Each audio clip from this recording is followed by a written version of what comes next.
حضرات گرامی، ہم اپنی محفل کے عروج کی طرف بھی اور اختتام کی طرف بھی بڑھ رہے ہیں۔ چند باتیں عرض کر کے آخری نعت ہم سنیں گے، اس کے بعد نماز عشاء ادا کریں گے اور اس کے بعد انشاءاللہ کھانا کھا کے پھر جو صاحبان جانا چاہیں گے ان کو اجازت ملے گی، جو رات حضرت کلندر کے قدموں میں گزارنا چاہیں گے ان کی خوش بختی ہوگی۔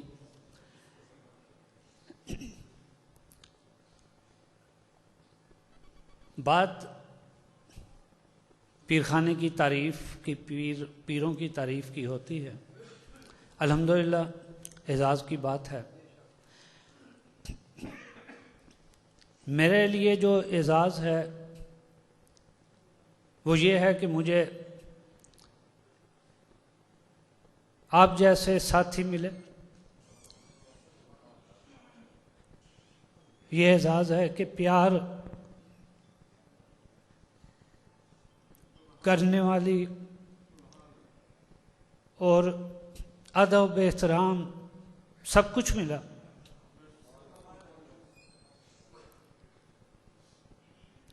اور یہ حقیقت بات ہے کہ آج یہ رونق، یہ برکتیں، یہ رحمتیں، یہ آل کلندر کا حصہ تو ہیں ہی، لیکن اس اولاد کا جس کو ہم سینے کی اولاد کہتے ہیں وہ بھی برابر کا حصہ لے رہی ہے۔ اور مریدین کا پیار والا ہونا، مریدین کا عقل مند ہونا، مریدین کا مخلص ہونا، یہ پیر کے لیے، پیرخانے کے لیے بڑا ہی اعزاز کی بات ہے۔ اور میرے ساتھ جو ٹیم ہے،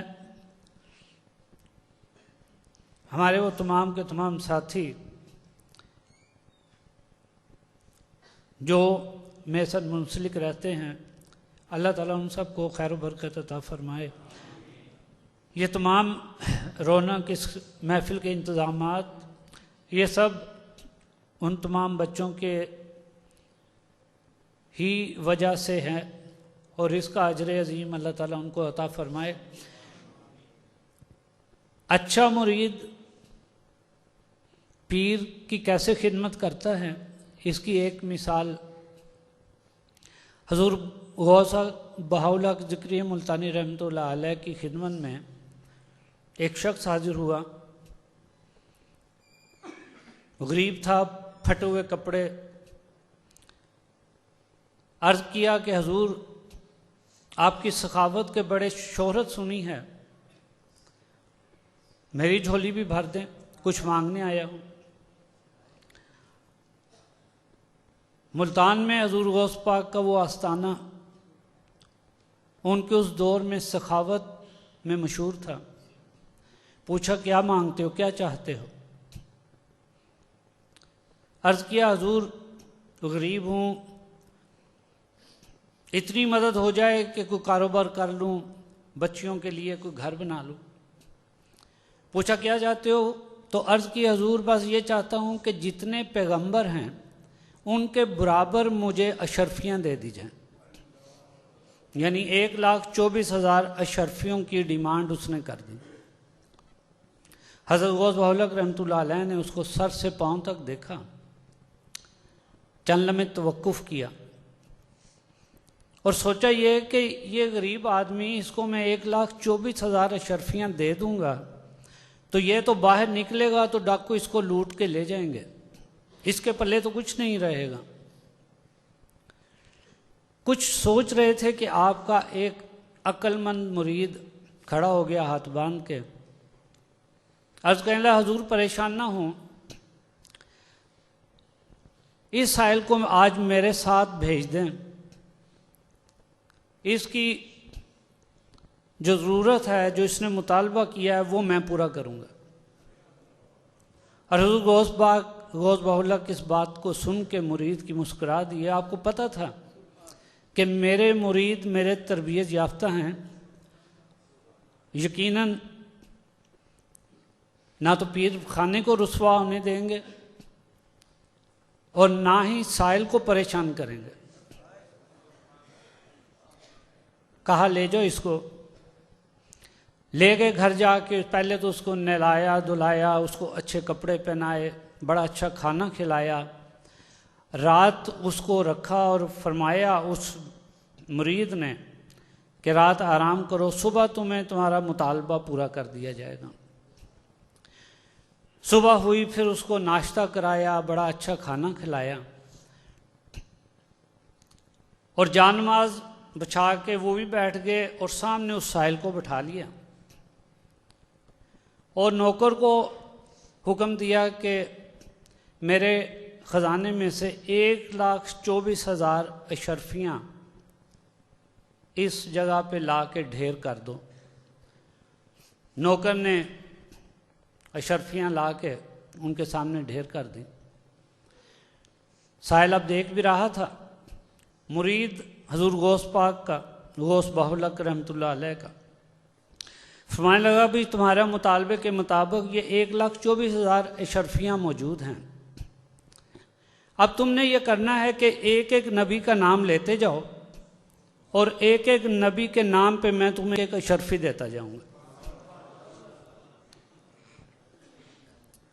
ایسے مرید ہوتے ہیں اور یہ عقل مندی ہوتی ہے۔ اب وہ شخص پریشان تو ہوا، حضرت آدم کا نام لیا، ایک اشرفی اس کی جھولی میں، حضرت نوح کا، حضرت ادریس کا، 10 12 15 نام لے کے حضور علیہ الصلوۃ والسلام پہ پہنچ کے، ظاہر ہے اس سے زیادہ نام تو ہمیں نہیں آتے، اس کو کہاں سے آنے دیں۔ فرمایا اور بولو، تم یاد کرو، تمہیں نام یاد ہوں گے، تمہیں جب 1,24,000 کی تعداد یاد ہے تو تمہیں نام بھی یاد ہونے چاہیے، جو مطالبہ تم نے کیا ہے وہ بھی یاد ہونا چاہیے۔ بہرحال اس شخص نے، اس مرید نے جتنی شرفیاں اس نے نام کے ذریعے حاصل کی اتنی اس نے اس کی جھولی میں اور ڈال دی اور ان کو لے کے اس سائل کو حضور غوث پاک رحمۃ اللہ علیہ کی خدمت میں آ گئے۔ حضور غوث پاک نے اس سائل سے پوچھا بتاؤ بھائی تمہارا مسئلہ حل ہوا؟ ہاتھ جوڑ کے کھڑا ہو گیا، اس کی حضور میں اپنی اوقات سے باہر ہو گیا تھا، میرا مسئلہ حل ہو گیا۔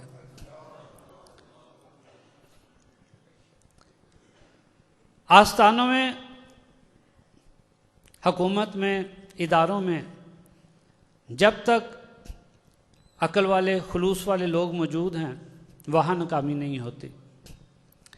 ناکامی وہاں پہ ہوگی جہاں صرف لالچ ہی لالچ ہو، بے برکتی وہاں ہوگی جہاں پہ صرف یہی پیر یہ سوچے کہ جو کچھ آ رہا ہے وہ میرے لیے ہی آ رہا ہے، اور مریدوں کو گڑ والے چاول یا چنوں والے چاول پکا کے کھلا دیے جائیں۔ ہماری تربیت الحمدللہ مہمان نوازی کی ہے، اور حضور علیہ الصلوۃ والسلام نے مومن کی جو صفات بتائی ہیں ان میں، ان اخلاق حسنہ میں یہ مہمان نوازی والی صفت بھی بہت اہم ہے۔ تو حضرت گرامی بس ایک آخری بات میں محترم دلاور شاہ صاحب کی اس بات کو آگے بڑھاؤں گا، جو اشارہ انہوں نے جس واقعے کی طرف دیا چونکہ وہ ہمارے لیے بڑا ضروری اور اہم ہے۔ یہ بات اور یہ واقعہ میرے والد محترم ہمیں سنایا کرتے تھے۔ فرماتا ہے کہ ایک شخص نے ایک اللہ کے ولی کا شعرا سنا اور ان کی خدمت میں چلا گیا۔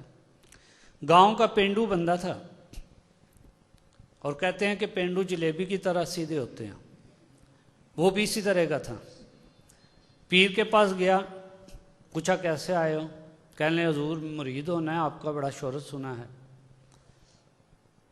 کہتے ہیں ٹھیک ہے مرید کر لوں گا، آتا کیا ہے؟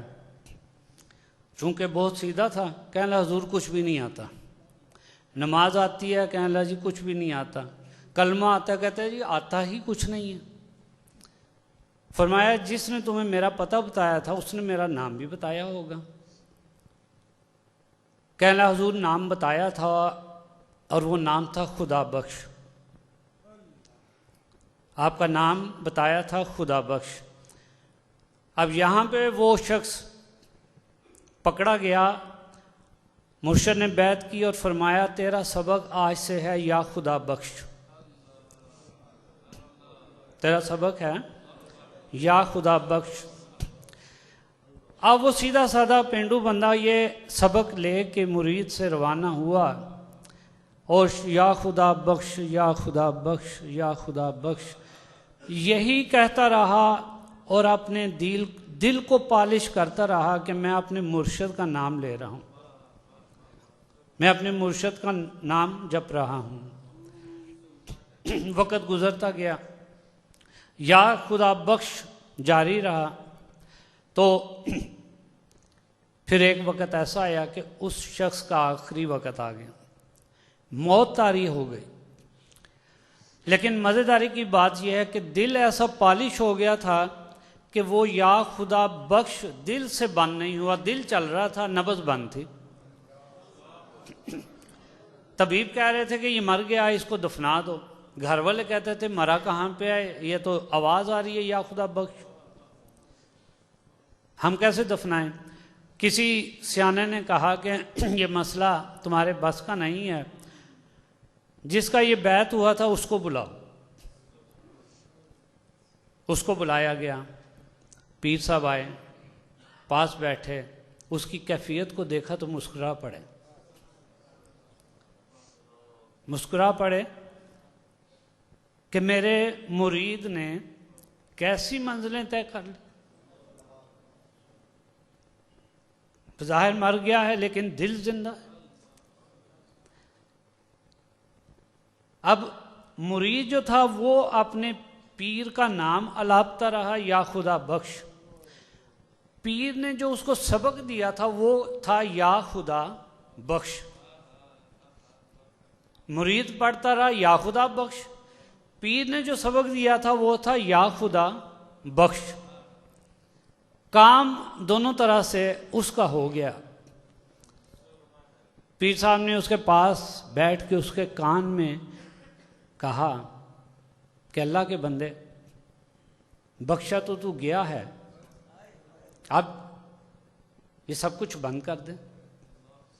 بس پیر صاحب کو یہ کہنا تھا کہ اس کی وہ کیفیت ختم ہو گئی۔ پیر صاحب نے کہا کہ اس کو نہلاؤ دھلاؤ، کفن پہناؤ، اب میں اس کا جنازہ پڑھوں گا۔ پالش ہونا مرید کے لیے یہی ہے کہ اس سبق کو، اور ایک ہی سبق کافی ہوتا ہے ساری زندگی کے لیے، یہ پنڈے اٹھانا اور بہت بہت لمبے سبق اور چلے کرنا، ہمیں تو اس کی عادت ہی نہیں ڈالی گئی۔ اللہ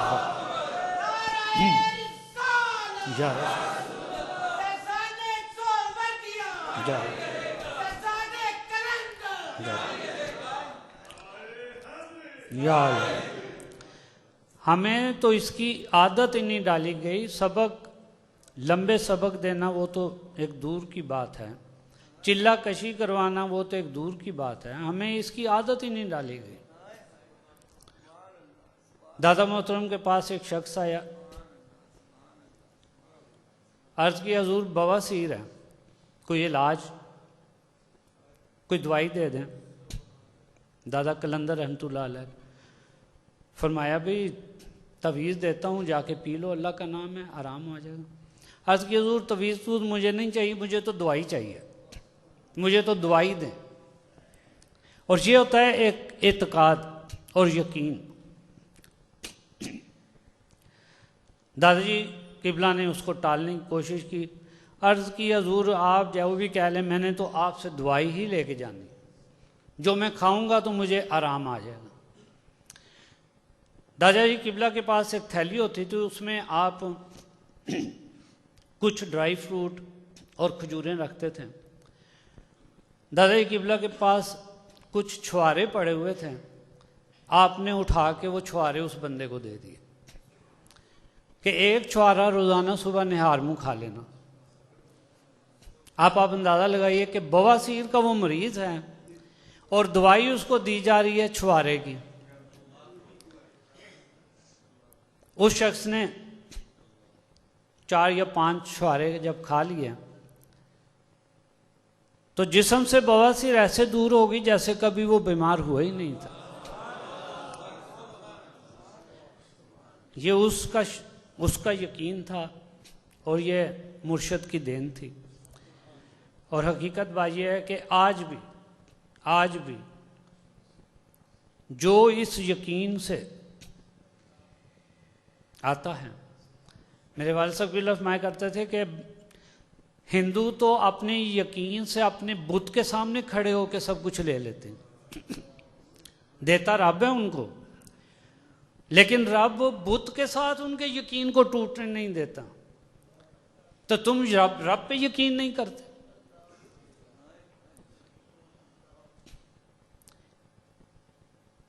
ہمارا یقین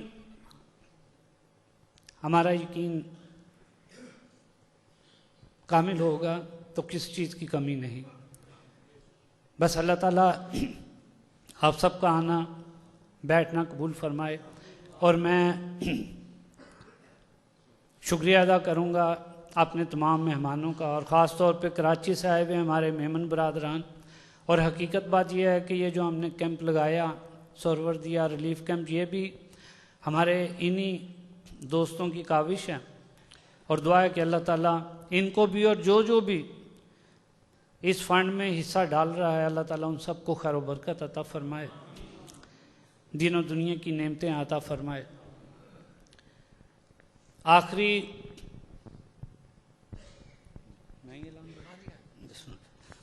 نعت کے لیے میں دعوت دے رہا ہوں ظہیر عباس بلالی اور آپ کے ساتھیوں کو. اور جیسا کہ کہا، ان کی نعت کے بعد انشاءاللہ سلام دعا ہوگی، نماز عشاء ادا کریں گے، اور اس کے بعد انشاءاللہ کھانا کھا کے پھر آپ سب کو اجازت ہوگی. اللہ اکبر. یا